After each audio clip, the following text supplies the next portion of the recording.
You want me to put that on my todger?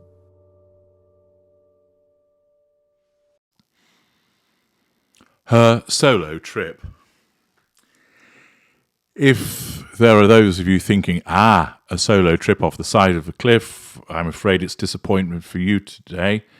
No, as I've mentioned previously, Harry is in Japan, seeking Mr. Philanthropy.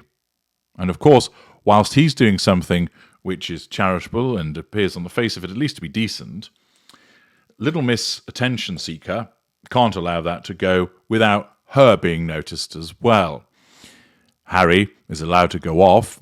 It allows her to do what she wants whilst he's away, and thus there is the assertion of control by letting him go, rather than, as was always in the past, her trotting along as his handler.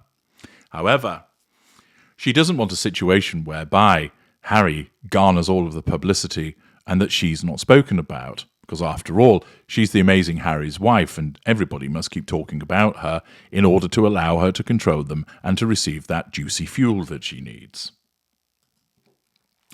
Naturally, come racing to the rescue, it's hello, and it falls to Georgia Brown, who is no doubt sat in a basement somewhere in London thinking to herself, I thought there was meant to be a heat wave going on. All it's doing is fucking raining and grey clouds here. As two rubber-faced celebrities encourage her, perhaps Bruce Forsyth and Ray Winston, encouraging her to bash out 750 words or 1,000. Otherwise, you don't get no shoes. You get it? Now get on with it, you slag. As Ray rumbles in his cockney tones to her. Accordingly, Georgia delivered, and she does so to ensure that Harry's wife receives some degree of prominence. Want to know what kind of fluffy, nonsensical, marshmallow-related crap Hello have come up with? Well, you're in luck, because I'm going to tell you to demonstrate once again the necessity that Harry's wife has to ensure that if somebody else is doing something, she has to have something else reported to ensure that eyes remain on her. This time, it's Harry's wife's go-to ultra-luxury solo trip, pre-Prince Harry. So we're bringing up the past, and what better to ensure that people who don't like you to begin with, like you even less, as they're looking at their mounting energy costs, thinking, shit the bed. When autumn comes, there's going to be more price increases. I'm going to have to sell a kidney to get through the winter. That people are thinking, when is this inflation going to drop so that I can actually afford to eat rather than surfing through dumpsters? Yeah, I really want to know about your ultra-luxury solo trip because I haven't been able to go on holiday this year. The Duchess of Sussex is no stranger to luxury travel, indeed. As a consequence of her ecological credentials, she regularly flies by private jet, having spent many of her pre-royal years jet-setting to lavish islands and glamorous cities before embarking on royal tours with Prince Harry after their marriage in 2018. As Harry's wife's husband, Prince Harry, touches down in Tokyo without his wife this week, Hello takes a closer look at the former Suits actress's favourite travel destinations and where she may embark on a solo girls' trip this summer. I suppose Epstein Island's off the itinerary these days, isn't it? The mother of two previously revealed her favourite destination for a girls' trip in her former lifestyle blog, The Tig, and it looks just as idyllic as it sounds. Harry's wife wrote of her time in St. Barths, a French-speaking Caribbean island. According to Business Insider, St. Barths' array of stunning beaches, luxury yachts, designer boutiques, and delicious restaurants have helped it become a travel hotspot. Yet, it wasn't just the looks aspect that attracted the Duchess.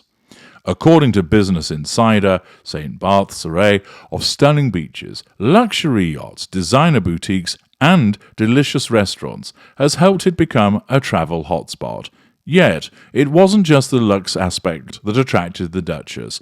No, your glorious narrator isn't glitching and reading the same thing twice? Well, actually, I am, because it's been written twice.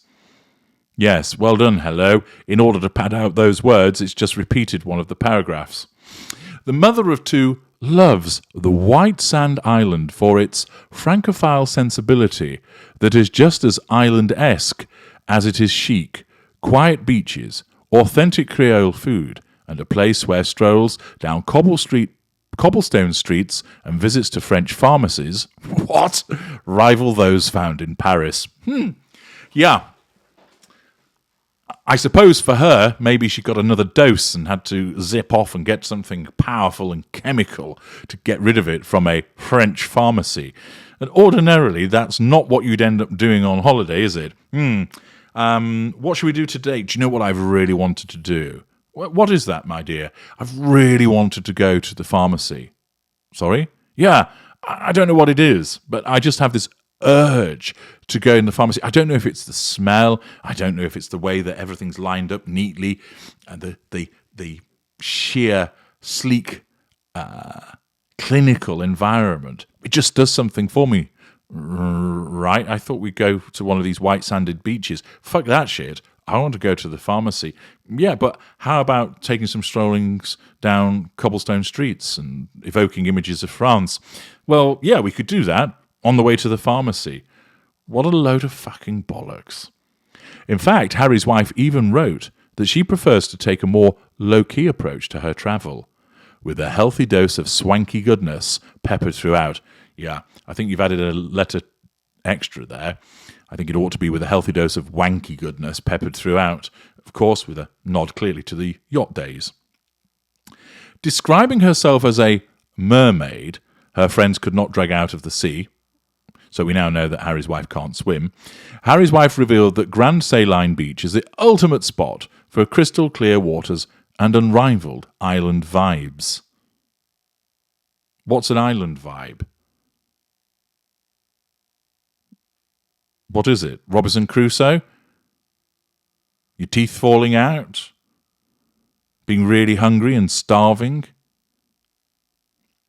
Getting a football as your friend, calling it Wilson? What's an unrivaled island vibe? A foodie at heart, of course. Harry's wife told her readers, "The best part of Saline is perhaps that it's a stone's throw from Le Grand Sel, an authentic Caribbean restaurant serving up Creole classics. Do not miss this food gem, where the bites are as transportive as the vacation itself." How about that? You can get a bite and it'll take you somewhere. Could you take me to the pharmacy, please, Mr. Sandwich? Without question, St. Barth's remains an ultra-luxury destination, but with a little scouring, you can find a respite from the fancy fray or dive right in. Whatever your pleasure, this island does seem to have it all. I guess Georgia Brown, I don't know if she was sweet, was feeling particularly bored on that day because all she's done is she's gone to the TIG, copied and pasted and bunged a load of nonsensical word salad issued by Harry's wife in an article. So, rather lazy, but bringing up the past in order to control the now. More word salad, more useful information? Hardly. It's completely useless.